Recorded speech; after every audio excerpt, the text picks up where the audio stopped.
Had to go to Mississippi State, very physical team. They've had some injuries as well.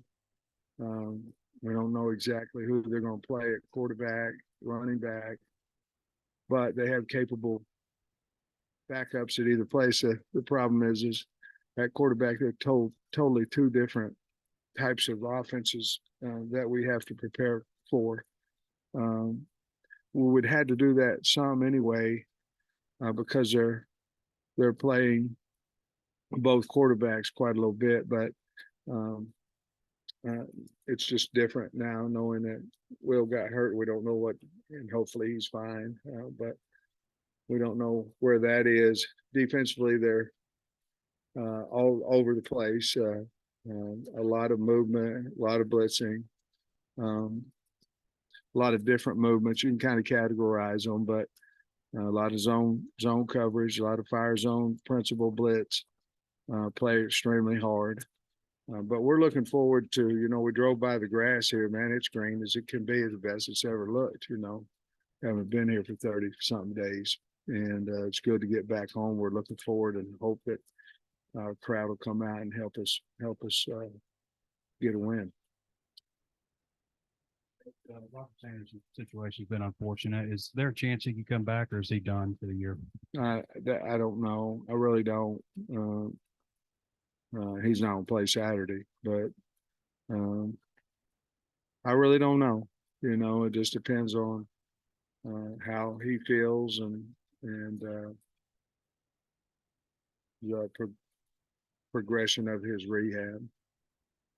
People were saying you guys were too conservative on Saturday, but I mean, when you look at it with the struggles of pass protection, was that just kind of the philosophy of no long developing plays and, just get the ball out as fast as possible? And probably was, I mean, looking back, your best strategy. Oh, I thought we called a great game. I didn't feel like we were too conservative at all. I don't know what that would mean if we handed the ball off on third down, but it ended up being good for us, just like it was for Mississippi State when they did it before when they played Alabama. We just called plays trying to make the most yards we can with what we have, where our matchups are. So, no, I don't know. People are always going to complain about something. I think there's only one other team in the country that had to play 4 straight games not at home.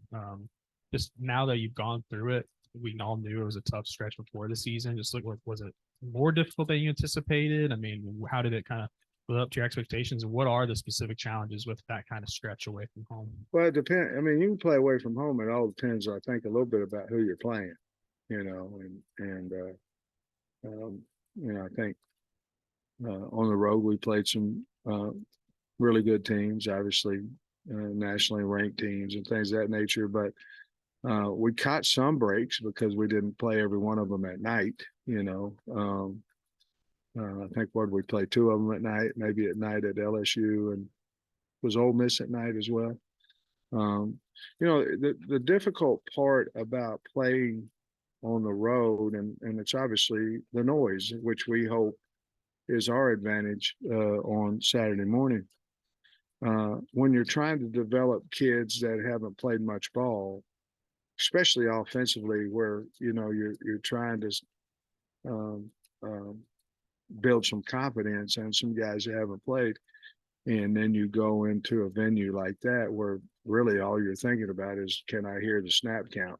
And you're trying to grow from that and those things. So probably if we had a veteran offensive line, it might have been a better stretch for us. Obviously, we didn't win any of the games, so that would be the biggest disappointment. However, I do think we're getting a little bit better, and we have 4 of the next 5 at home, and we still have some of our goals left that we've had at the beginning of the year, but that's a hard stretch. It is a hard stretch, and I wish we could have made a dent in the win column on that. But I do think our team's better than when we last played here at home.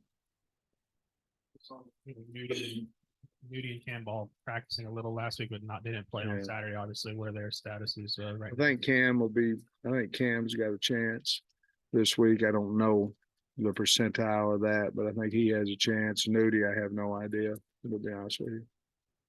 I was going to follow up with the corner situation because Keon Stewart went down. And so maybe can you evaluate what you have going at corner and Yeah. how they're playing? Well, I think we're going to get Braxton back, and so that's going to help us tremendously. I think Keon's going to be fine. I think, obviously moving Snacks out there, he had a nice game. Who am I missing? Jaheim. Jaheim will be back, and so if Braxton comes back, I think we're going to be fine at corner, no matter how Nudie feels or not. We'd obviously like to have him back, but we'll just have to wait and see there. Due to two different styles of quarterback.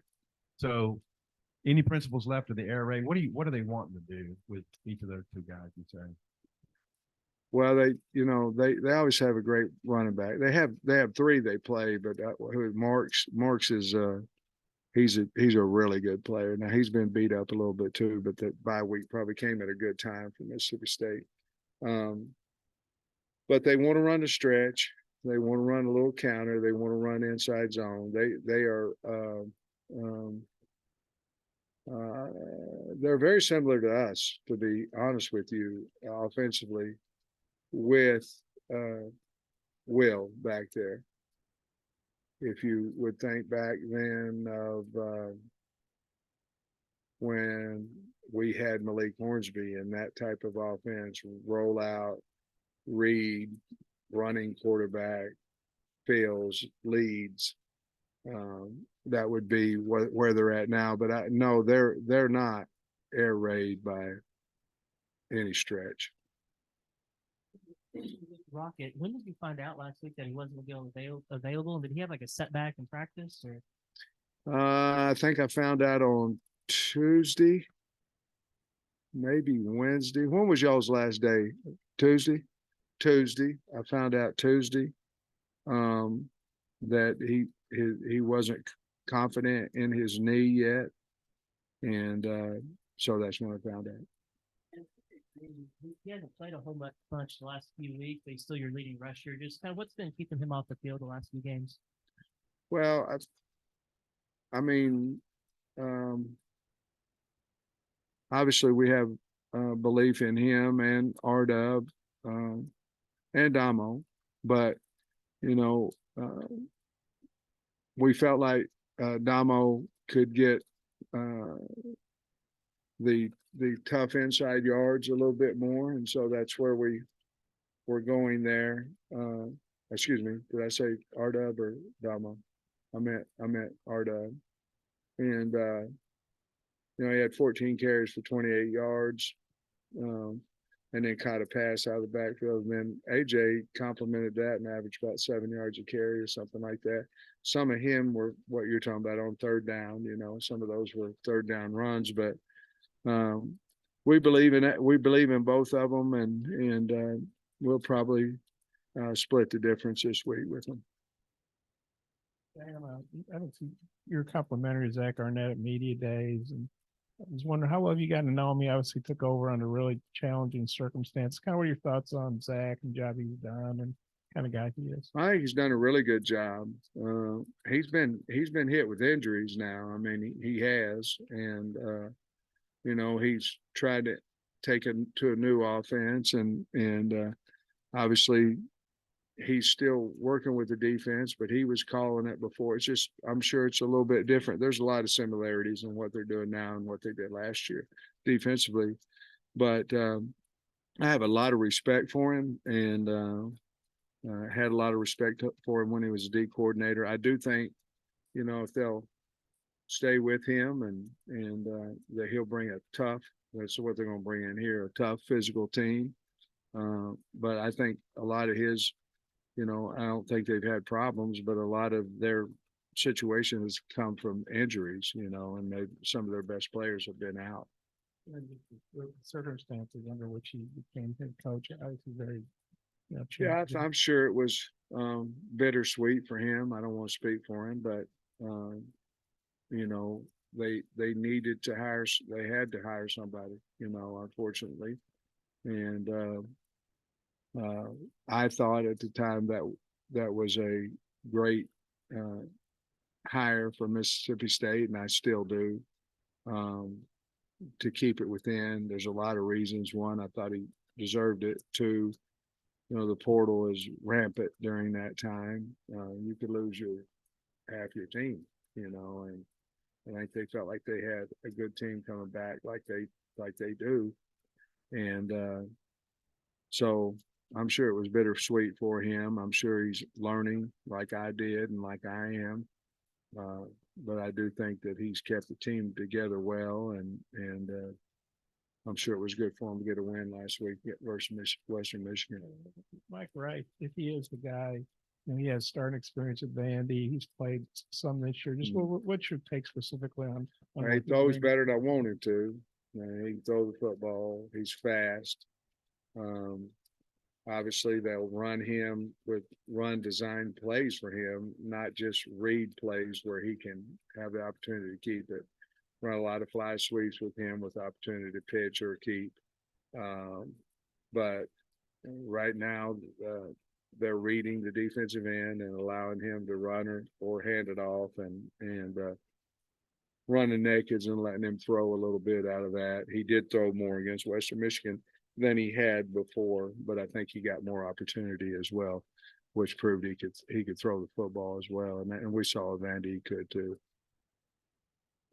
I think the one guy we didn't hear about injury wise was Pooh. And do you have any update on him yet? Yeah, hopefully he's going to practice today as well. Him and Braxton. Now we'll see, but hopefully they'll be able to. The defensive line the last 2 weeks has, I think, taken a step forward, at least from my eyes. I mean, has anything specifically changed rotation wise or anything to get those guys going where they've kind of elevated their game lately? I don't know. You know, I just think they're playing better. Obviously, Landon Jackson had 11 tackles, 3.5 sacks. I mean, my gosh, what a great game. And he's had them. I mean, he may not have those type of stats, but he's certainly played well. You know, I think our guys are just getting better. You know, like we talked about Nico Davier. I mean, Nico's playing well for us when he's in there, and we got Tank back, and that helps us, and it gives us a bigger body in there, and no, we were a little short linebackers the other day, but our D line are covering up for some of that when we get tired at the linebacker spot as well. But I think Deke's done a really good job with them. They're just really confident right now, playing well. Touched on a little bit there, but when you look at, you know, some of the injuries you've had, you talked about it after the game on Saturday, the depth you have on defense. Some of the injuries you had up front, you had injuries at linebacker, injury in the secondary. And I take you back to before the portal opened, and you said, buckle up. There's tons of players leaving, especially on the defensive side of the ball. And then you made 3 changes with staff on defense. Like even then, with so much, there's never been that much changeover. Yeah, ever. But even then, when you were making all these changes, you ever like envisioned that? I mean, defense has played pretty damn good. 25 out of 28 quarters. I'd say they've won. Yeah. Ever envisioned making all these changes? Well, change that. Probably, honestly, probably not. You know, I mean, but what happened is we went into the portal, and you know, our strength coach is really good, and so you know, we got bigger, we got stronger with the ones we had, and then we went into the portal, and we pretty much hit at every level in the portal. And then we've got guys that understand how to talk to kids, and you know, and doing a good job of motivating our guys. But we just have more depth, and I think part of it is that they're good recruiters, so they went out and got some guys. And then the other thing is I think the kids really believe in them, and right now they're playing extremely hard for the state and for the coaches and for themselves. But you can't really turn the tape on and go, man, they're not playing hard. You know, they're playing extremely hard. We did have a couple busted coverages that cost us, which we have to get fixed. Um, one of them was just a mental error on alignment. You know, we thought the tight end was covered up. He was. And they motioned the back out to get eligible. Then they moved their outside receiver off, which immediately puts a tight end back eligible. And we just lost him. And they ran a little corner route with him, and he was wide open. But we had deemed him eligible, which he was. But then the receiver, and really we were looking at the guy going in motion. As the time he gets over there and he gets set, the guy walked off the ball, and we didn't communicate it well enough. Line. I think last week we actually got Jeff Coat, his big game against Ole Miss, and you mentioned how sometimes it depends on what the offense does to stop those guys. When you've got him on one side and Landon on the other, is it almost kind of like you feel like one of those guys is going to have a big game each week? I think it's a little bit like, and it's hard. You don't want to. I'm going to here. Alabama has two really good defensive ends, and so you got to figure out which one of them you're going to try to. How your matchup is against them and all that. And I'm sure that's what opponents are doing against us. And right now, which one are you going to pick on? I don't know. And because one of them had, you're right, against Ole Miss, and then this game and for Landon. So, you can't, it's hard to chip both sides. I mean, you can, but, you might as well just stay in and max out. And, a lot of times at that, but we're very, very fortunate to have both of them, and they're both good against the run. They're both good against the pass. So that's kind of a rarity because you get more specialization. And you're a pass rusher or you're a run, but those two guys can do both. Actually, that's the 4th-and-1 decision late in the half, but not necessarily to not go for it, but that before calling the timeout, would you like to get the guys lined up and try at least a hard count, or was there like the issue with getting a call in or signal in, or just kind of what happened on that play? I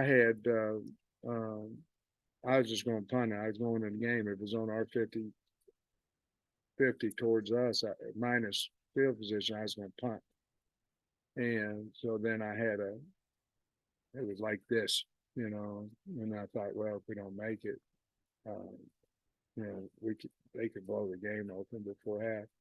So the bottom line was we were given the run punt option to Max, and it was my kind of way of going for it on 4th down and not. But I had my mind, it went back and forth on some things, and I knew as the clock was running that we were running the clock down for them as well.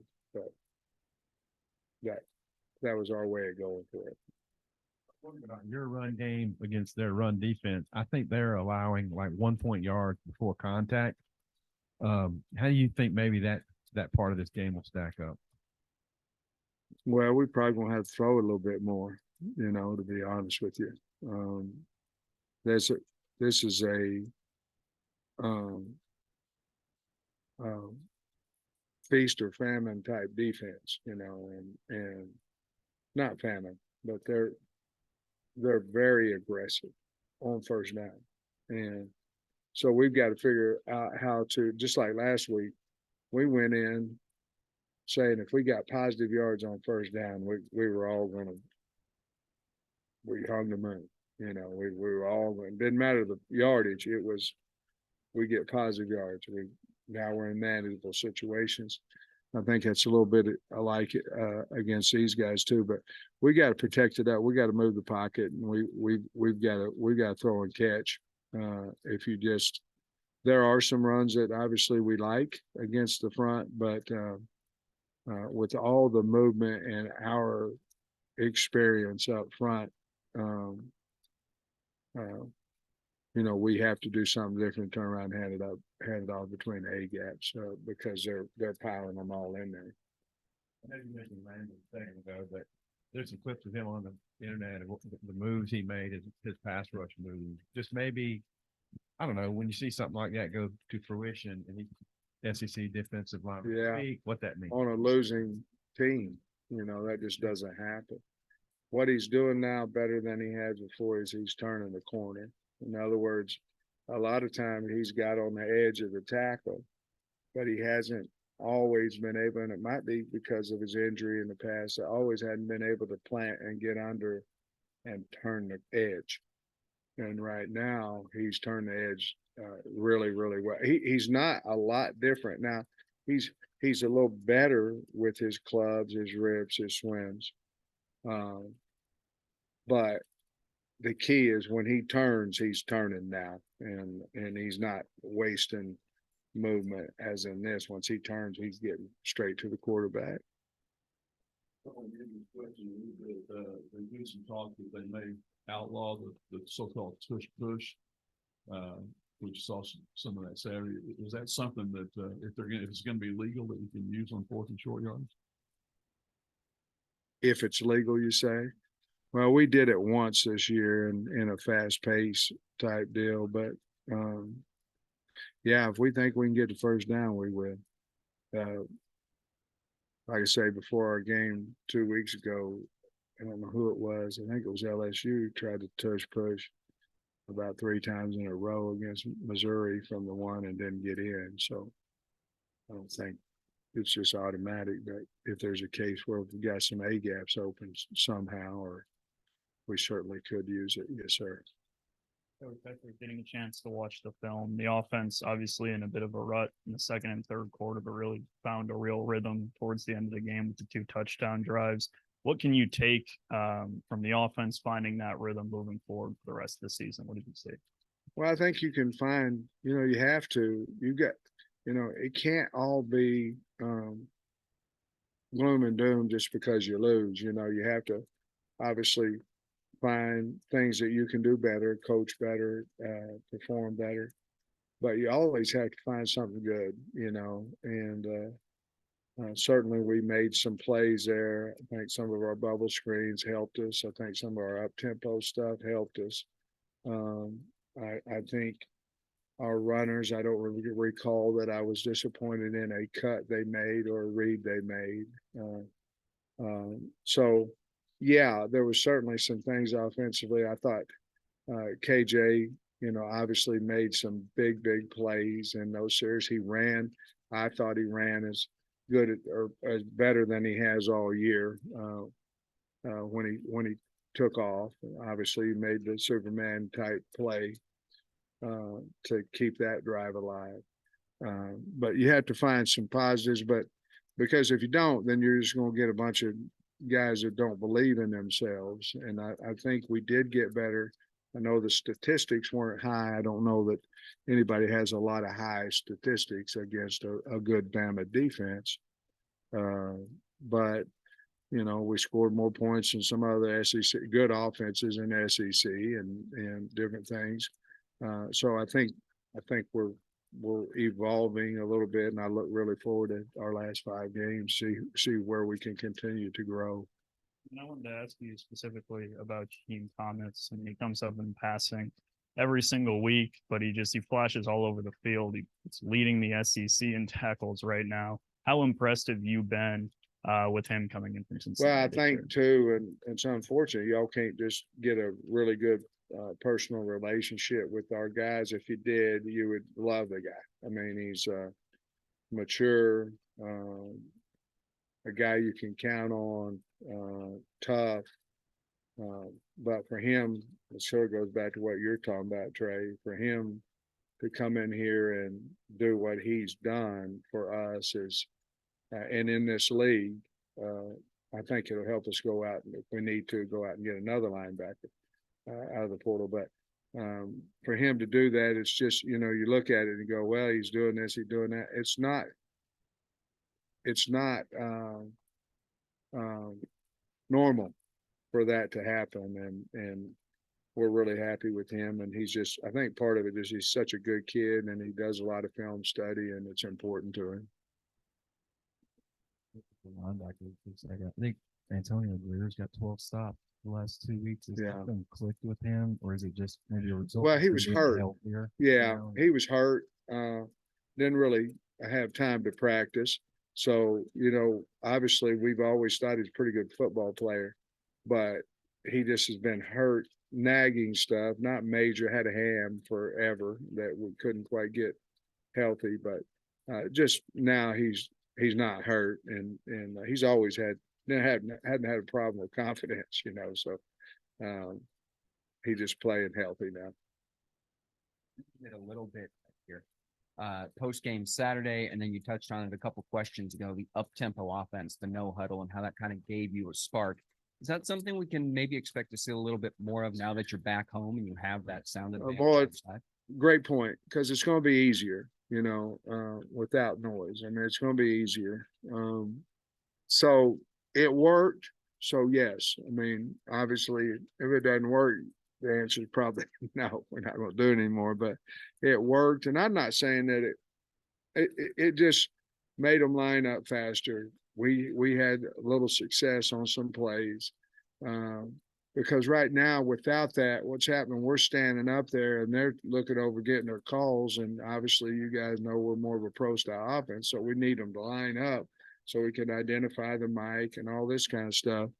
And so those plays we're running, we're just front side point and let's go. And so we're at least making them line up and we're not standing there for 10 seconds, which I believe affects the way you come off the football. So absolutely. In regards to being home, have you felt any mood shift in the locker room knowing that you guys are back on friendly territory? I haven't been in there yet, but I'm sure I will feel the excitement from the guys at our team meeting today. Man, because they love the fans. I mean, everybody does, and so I think, and from what I understand, we're almost full, and which is really something to be said about the state of Arkansas, especially where we're sitting right now. But they come out and they're supporting the kids, and that's what it's all about. We got to give them a reason as well. So we need to come out and play well, but we really appreciative of that. Have a similar question, more maybe psychological, but you go, you're 4 games on the road against some big logo teams, 2-1, 3-1, 4-1, 5-1, road warrior mentality, and you are coming home to friendly confines, Fayetteville home crowd. How do you manage that kind of shift in mindset to make sure it shifts right? Because you guys have come up short, but you've battled on the road, and making sure you keep that against a team that has gone 0-3 in conference at home. Just seems like a major shift. We got to win. We have to win. We have to win Saturday, and to reach again when the season starts, you have all these goals, and there are still some on that we had. Now they may have been down here to get up here, but there are some still attainable goals that we have, and our kids know. I'm going to talk to them today about it, but this game Saturday is a big, big game for us, and they all are, Trey, but you keep backing yourself up into a corner, at some point you got to go forward, and we've proven that we've got a pretty good football team. We haven't proven we can win. And so we've got to do that Saturday. I think our kids will understand that. There are some things in that locker room that, the kids that have been here for 4 years have started that we don't want to let loose. We don't want to let go of. I think there's a lot of motivation things. One of them being getting back home and playing. We want to show the state of Arkansas that we got a good football team, a good enough one to win. So there's a lot of motivation there. Changes on defense is over. And the way Jaden Johnson was playing last year to how he's playing this Unbelievable. year. And then, Hudson Clark seems like the last couple of years, Unbelievable. if it rains outside, somebody can blame him. It's an opportunity to talk about the play of those two guys and how much they've stepped up. He gained about 12 pounds, Clark. And man, I don't know what we'd do without him, but he's a good tackler. He's made a lot of open field tackles. Can't blame him this year. He's done a great job, a great kid. and then you talked about Jaden Johnson. I think he's one of the best stories that I'll remember when I'm through coaching. And that, he'll have to, you can ask him about it, but we had a heart to heart after the season, and I'm not for sure. But he wanted to come back. He wanted to come back, and we had a heart to heart. And at the end of that deal, I never lost confidence in him, but I never would have thought he would turn and be what he is now. And I think he's going to continue to get better. I do give credit to, some of the, the motivation factors for him and things of that nature too. But yeah, you wouldn't have thought it, but I'm so glad it happened. And I love both of the kids, and they did it. I didn't do anything for them. They did it, but I'm really proud they did. You mentioned a little bit after the game, saying you caught a couple of passes. Yeah. Touchdown. Just seeing in a game like that, maybe give you more confidence to give them some more opportunities like that. Well, guys, you always are trying to give different guys, you can't just say, okay, because you got 4, you know what I mean? And he hadn't, really done much the game before last 2 games until I think he caught 4 balls the other day. So you've got somebody who obviously is ahead of him, you know what I'm saying? And he's not getting the catches. And then it becomes even harder. If you believe that your evaluation is correct, so it was good because Tesla had 4 catches and was doing some great things. And then we were able to get Satanian in there, and it was a great throw, great route and catch, and he kind of think another little maybe a little bubble screen out there, and so that's going to help his confidence too. So is the returns. It's really helped him in the return game too, and I think he's going to get another one here for too long. He loves to do it. He's not afraid, and he's athletic, so that's what you need down there. Got good hands. Fourth down play. We saw him rugby it really well in the past Saturday. We've seen him also boom it traditionally.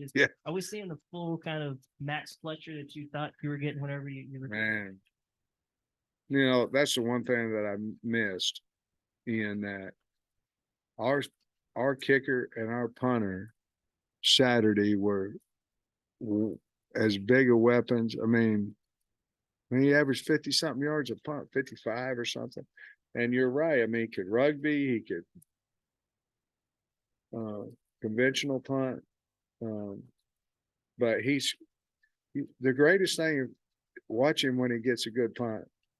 I mean, he'll fire up everybody, I mean, he's so excited, and yes, I'll be honest. I didn't know if he's going to be where he is right now, but I mean, he's a weapon now. And if you can gain 10, 12, 8, 6 yards every time you do something, before you know it, field will flip for you.